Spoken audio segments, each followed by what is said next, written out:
저도 조금 그 기억이 조금 희미해지기는 했지만 지난 겨울에 KBO 리그에서 가장 핫했던 팀, 저희가 이제 또 드라마 이야기도 하고 직접 또 네. 단장님을 모시기도 했던 팀인데 롯데 자이언츠 이야기를 오늘 해볼까 합니다. 반환점을 돌았고 롯데 자이언츠가 이제 5일 기준으로 5할 승률에서 플러스 1. 네.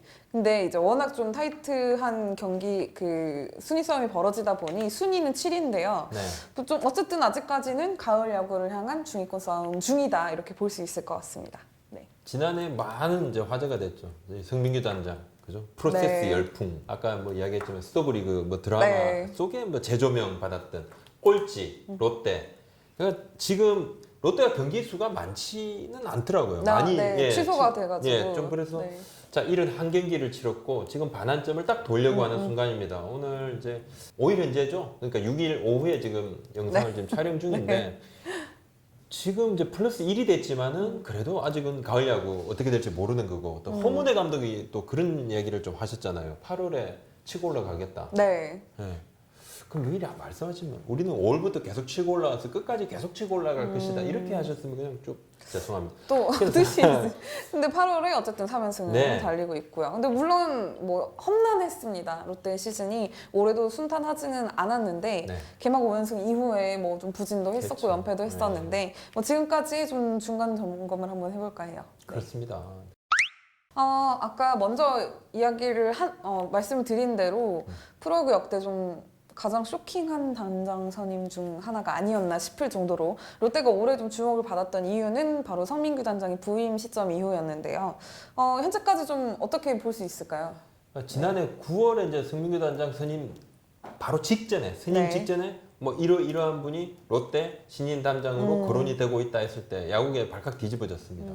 예, 짧은 선수 생활, 그다음에 뭐 메이저리그 스카우트 출신이기도 네. 하고 조직 사회에 이렇게 이제 뿌리 깊고 이런 분이 또 아니고 만 37세였고 젊은 네. 나이였고 좀 굉장히 모두가 깜짝 놀란 그런 선택이었는데 사실 롯데가 단장 파격 선임이 성민규 단장의 1호는 아니에요. 더 파격도 있습니다. 좀 예전이긴 한데 예전이긴 있더라고요. 90년대 초반? 그러니까요. 1991년 이때입니다. 선장 출신이에요. 네. 이 송정규 단장. 이분이 이제 1990년에 책을 씁니다. 필승 전략 롯데자이언츠 탑 시크릿. 근데 이 책을 보고 이제 구단주가 이 뭐야 이분 해서 불렀죠.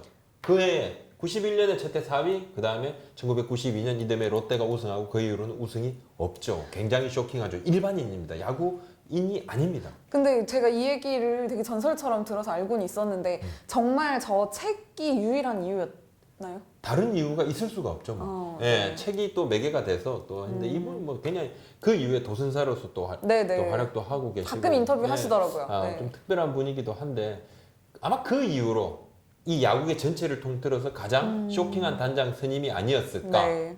근데 롯데그룹의 그때 이제 지난해? 사장님이 네. 김종인 사장이 이제 유통 전문가로 굉장히 승승장구하시던 분인데 뭐 여러 가지 이유로 지금은 이제 사장 자리에서 물러나셨지만은 근데 김종인 사장이 아니었으면 성민규 단장이 오지는 못했을 겁니다. 네. 굉장히 뭐 좀 깨어있다고보다 좀 앞서 나가고 독특한 리더십을 가진 분이래요. 변화를 굉장히 좀 추구하셨던 것 같아요. 네. 그러니까 롯데가 뭐 다른 모기업, 대기업 마찬가지입니다. 이 조직 문화가 당연히 뿌리 깊은 곳이고 어떻게 보면 딴 데보다 더 조직 문화에 또 쫙 이렇게 있는 네. 팀인데 갑자기 이렇게 변화를 줄 수 있느냐?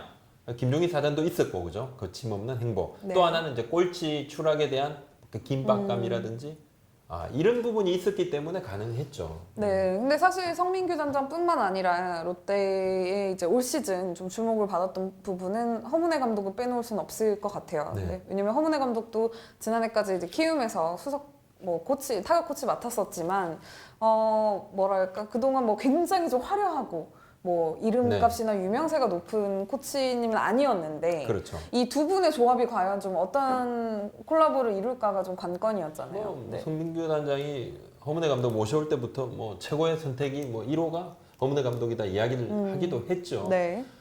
키움 수석부터 지도 능력을 인정을 받아 좀 역시 뭐 초보 사령탑입니다. 뭐 온 것 자체가 약간 좀 그래도 뭐 파격적인 발탁이고 또 네. 허문회 감독 역시 또 아웃사이더였었고 뭐 그런 측면이 있죠. 근데 뭐 이 두 분의 약간 그 발탁으로 인해서 이게 또 앞으로도 또 약간 변화가 좀 생길 것 같아요.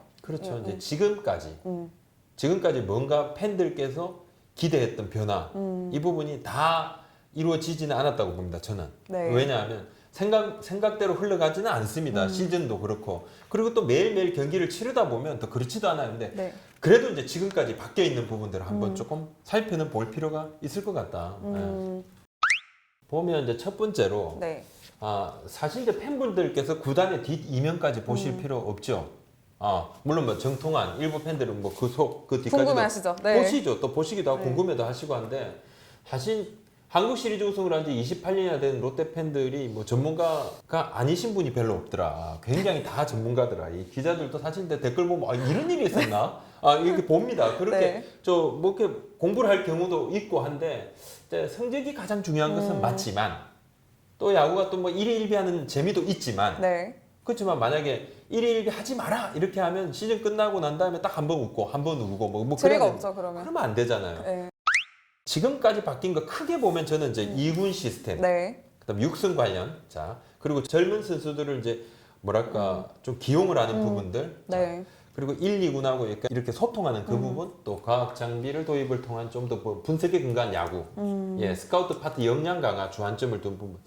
이런 부분들이 좀 있다 이렇게 좀 봐지고 네. 이런 부분들은 뭐 당장 효과가 나오지는 않는다 하더라도 향후에 또 평가를 받을 수 있는 부분입니다. 좀 아무튼 좀 지금 올해는 네. 뭐 전체적으로 당장 우승이라기보다는 네. 좀 밑바탕을 예전보다 확실히 좀 철저히 다진다는 느낌이 좀 강한데, 근데 제가 올해 그 롯데 스프링 캠프를 갔을 때 뭐 이런저런 이제 설명을 직원분에게 듣다가 물어봤어요. 아니 근데 돈 이렇게 많이 써도 돼요? 그냥 좀 가볍게 물어봤었거든요. 네. 워낙 투자 좀 많이 하고 정말 작년이랑 뭔가 구단이 그 임하는 느낌이 좀 다르더라고요. 그래서 돈 이렇게 많이 써도 되냐고 물어봤더니 저희 작년에 꼴찌했잖아요. 그냥 뭐든지 해본다는 생각으로 하는 거라고 얘기를 하더라고요. 그러니까 그만큼 좀 저는 올해 그 좀 시작하는 자세는 예전이랑 확실히 달랐다고 생각은 해요. 근데 모르겠어요. 근데 아마 팬분들에게는 조금 더 아쉬운 부분이 많이 보일 수도 있고. 보일 수 있죠. 네. 시작할 때는 뭐 한 2년, 3년 후에 뭔가 우리가 큰 장기적인, 장기적인 성과를 낼 수도 있고, 올해는 뭔가 다지는 해다 했는데 시작부터 개막 5연승을 하게 됐고 또 기대감을 갖게 됐고 그리고 막상 이렇게 전투에 들어가게 되면 또 이야기가 또 달라지는 거죠. 달라지는 것이고. 네. 좀 포수 이야기가 나오더라고요. 네네. 네, 뭐 김호준 선수에 대한 이야기가 나오던데 네. 좀 이게 좀 정확히 어떤 준비를 하고 있는 건지 플랜이 있는 건가요? 수비형 포수를 준비를 시키고 있습니다. 지난주에 25세 이제 젊은 포수 김호준 선수를 네. 육성 선수에서 정식 선수 계약을 했습니다. 근데 2군에서 지금 훈련하고 있고 이제 1군에 올릴 수 있는 준비가 뭐 어느 정도 돼 있는 상태입니다. 이제 콜업을 하게 되면 또 올라가서 또 보탬이 되려고 하죠. 지금 이제 2명의 선수를 포수를 가지고 있는데 네. 지승준 선수는 뭐 지금 72경기 네, 징계를 받게 됐으니까 네. 올 시즌은 뭐 거의 날아가는 상황이기 때문에 허문회 감독께서도 약간 포수 이야기를 좀 하고 있어서 이 부분을 또 준비를 해놨고 이렇게 이제 2군에서도 뭔가 준비하는 부분들 네. 이제 스튼 감독 또 외국인 코치진 2군에 있죠. 그러니까 1군에 필요한 선수를 그때그때 이렇게 미리 준비해 놓는 부분들 사실 뭐 엄청 자원이 많고 젊은 선수의 자원이 많고 유망주가 많고 그런 건 아닙니다. 예. 또 지금까지 올려가지고 막 무조건 뻥뻥 터졌고 그러진 않아요. 근데 이러한 성장 시스템이 뭐 이전에도 아예 없는 건 아니지만 뭔가 손을 봐서 좀 체계화 시켜놨죠. 그러니까 이전에 없던 건 아니지만 이제 뭔가 선택과 집중도 할 수 있는 그런 시스템을 만들었다는 게 조금 저는 의의가 있다고 봅니다. 개막 초반에는 이제 이 부분에 있어서 롯데가 약간의 시행착오도 있었던 것 같거든요. 네. 좀 뭐 이렇게 좀 삐걱거리는 네. 부분들이 있었는데 네. 좀 오히려 경기를 거듭할수록 이거에 있어서 조금 더 체제가 탄탄해졌다 이런 그렇죠. 좀 평가를 할 수 있을 것 같아요. 미국 드라이브 라인 이제 파견을 했고 젊은 선수들 네. 과학 장비도 막 가져와서 평가 항목도 바꾸고 사직구장 전광판에 이제 타율 대신에 OPS를 넣었더라고요. 네. 물론 뭐 대단히 큰 차이가 나는 건 아니지만 이 평가 가중치를 바꾸게 네. 되면 선수들 마인드도 조금 변하거든요. 그리고 팬들께서도 중점적으로 이렇게 보시는 부분이 이게 중요하구나 우리 팀에서 출루율도 중요하고 또 타점, 즉 득점하고 크게 연관되는 장타율도 굉장히 중요하게 또 보시겠죠. 네. 저는 약간 또 직접 가서 보니까 약간 낯설더라고요. 늘 이제 보는 것만 있으니까. OPS 이제 표기하는 팀들이 몇몇 팀들이 있는데 네. 어쨌든 뭐 그만큼 좀 변화를 주고 있습니다. 근데 네. 말씀드린 대로 롯데가 지금 뭐 7위에 만족은 못할 것 같아요. 뭐 아무리 뭐 멀리 본다, 뭐 장기적인 관점에서 준비한다고 해도 기본적인 목표는 그래도 5강 안에는 들어야 할 전력이 아닌가 이런 평가거든요. 이미 두 마리 토끼 잡기를 시작을 네. 한 거죠. 그렇게 된 거고. 네. 이제 시즌 전에 고민을 했던 부분들을 몇 가지 이제 보면 안치홍 선수 같은 경우는 영입을 한 부분은 어느 정도 성공. 네. 그리고 전주 선수를 뭐 34억에 잡은 것은 대성공이고. 그리고 노경은 선수는 잘해주고 있는 부분이 있습니다. 네. 자, 그리고 지승준 선수 트레이드는 지금으로서는 손에 쥔 게 없습니다. 장시현 선수 하나에서 네. 던지고 있기 때문에. 네. 하지만 나중은 또 어떻게 될지 모르는 부분이고 외국인 선수 3명 스트레일리 선수하고 마차도 선수는 이게 성공이고 네. 스트레일리 선수는 뭐 굉장한 활약을 보여주고 있습니다. 승수하고는 비교할 수 없을 정도의 이닝 소화 그리고 팀의 에이스 역할을 해주고 있고 마차도 선수도 수비에서의 활약이라든지 변화라든지 뭐 충분히 해줍니다. 샘슨 네. 선수는 조금 아쉽죠. 네. 아직은 좀 실패인데 네. 변화 가능성은 좀 있는 부분이고 네. 그렇다면 근데 서민구 단장님이 뭐 약간 이제 미국 네. 아메리칸 스타일이시다 보니까 네. 이렇게 선수 전력 이동, 뭐 트레이드 이런 것도 네. 굉장히 좀 오픈 마인드인 걸로 알고 있거든요. 네. 근데 혹시 롯데가 좀 추가적으로 이 남은 기간 내에 뭐 변화가 좀 생길 수도 있을까요? 정말 이야기들을 많이 하고 있다고 네. 하더라고요. 예전에는 선수 출신 단장님들이 좀 덜 계실 때는 운영팀장들끼리 트레이드 이야기가 많았다고 합니다. 근데 뭐 성민규 단장뿐만 네. 아니라 지금 단장 출신도 7명입니다. 차명석 LG 단장, 조ген 기아 단장, 손차원 SK 단장, 김태름 두산 단장, 정민철 하나 단장, 이승용 KT 단장 7명이고 또 대부분 젊은 분들이 그렇죠. 많네요. 네. 그러니까 단장님들끼리 이야기를 굉장히 많이 좀 주고받는다고 이야기를 하더라고요. 네. 성민규 단장이 좀 창의적인 트레이드 같은 걸 고민을 많이 했다고 합니다. 최근에 제가 한번 그런 이야기 좀 들었었는데 가령 뭐 어떤 주전 선수 한 명을 내주고 네. 상대팀 6만 주로 대체를 하는 부분들. 그럼 뭐 갑자기 이럴 수 있어? 하지만 또 키워낼 수 있다는 그런 자신감 그리고 또 뭐 예를 들면 외국인 선수 같은 경우는 언제든지 또 보강을 할 수 있다는 그런 자신감 네. 그런 부분들을 이야기를 좀 했어요. 지금 현실적인 고민들이 있죠. 네. 지금 이 사태 때문에 선수 수급에는 조금 아쉬움이 있지만 이제 여러 가지 뭐 삼각 트레이드도 고민을 했었고 많이 했다고 그럽니다. 뭐. 네. 그리고 좀 하나 좀 이거 좀 특별하게 제가 좀 설명을 좀 네. 드렸던 부분은 성민규 단장이 지난해 단장 취임 이후에 롯데그룹에 가서 장기 플랜 설명을 한 적이 있다 그래요. 자이언츠의 장기 플랜 대해서요? 자이언츠의 장기 네. 플랜에 대해서 어떻게 할 것인지 물론 뭐 3년 계약이지만은 앞으로 어떻게 될 것인지 그러면서 이러한 프로세스로 한번 나아가면 올해는 뭐 5위, 6위, 7위 정도의 중위권 싸움 뭐 운 좋으면 가을 야구를 갈 수도 있고 뭐 못 갈 수도 있지만 2021년에는 좀 더 나은 내년에는 조금 더 나은 싸움을 할 수 있고 그렇지만 2022년 성적이 다운될 수밖에 없다. 여러 가지 이유로 네. 여러 가지 선수 구성이라든지 뭐 이런 부분들 또 뭐 군대를 보내고 그다음에 또 FA 계약이 끝나고 여러 가지 이야기들이 나올 수 있으니 그때 2022년은 조금 숨고르기. 실질적으로 2023년 그리고 2024년은 본격적으로 롯데가 성적을 낼 수 있다. 그러니까 선수 연봉 한 5위, 4위, 5위, 6위 정도의 선수 연봉으로 지금은 1위입니다만 네. 이 연봉으로 우승에도 도전할 수 있는 그런 팀으로 만들 수 있다. 이 부분을 이야기를 했다 그래요.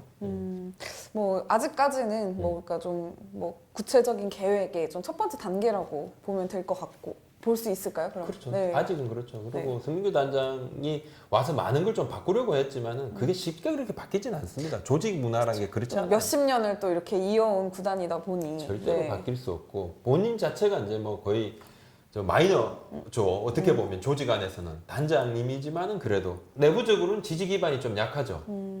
또 이분이 또 타고난 아웃사이드입니다. 뭐 언제든지 아니면 잘리면 잘릴 수밖에 없죠. 뭐 지금 자리에 있는 그런 스타일도 좀 아니라서 좀 좌충우돌하는 측면이 좀 있어요. 또 메이저리그 스카우트 출신이어서 사도스케하고 이제 재계약을 안 했지 않습니까? 네. 그죠? 독자적으로 또 네트워크도 활용도 하고 최근에 팀 내에 스카우트 파트의 인력 보강도 해서 이 부분도 시스템을 좀 만들어놨어요. 스카우트 쪽으로 굉장히 신경을 많이 씁니다. 예, 어린 선수 또 외국인 선수 마찬가지로 조금 바뀌었다고 봐야 되죠. 네. 확실히 팀에서. 그렇다면 뭐 결국 이제 롯데가 목표가 올 시즌의 우승은 아닌데 올해는 뭐 네. 목표는 우승이 아니었죠.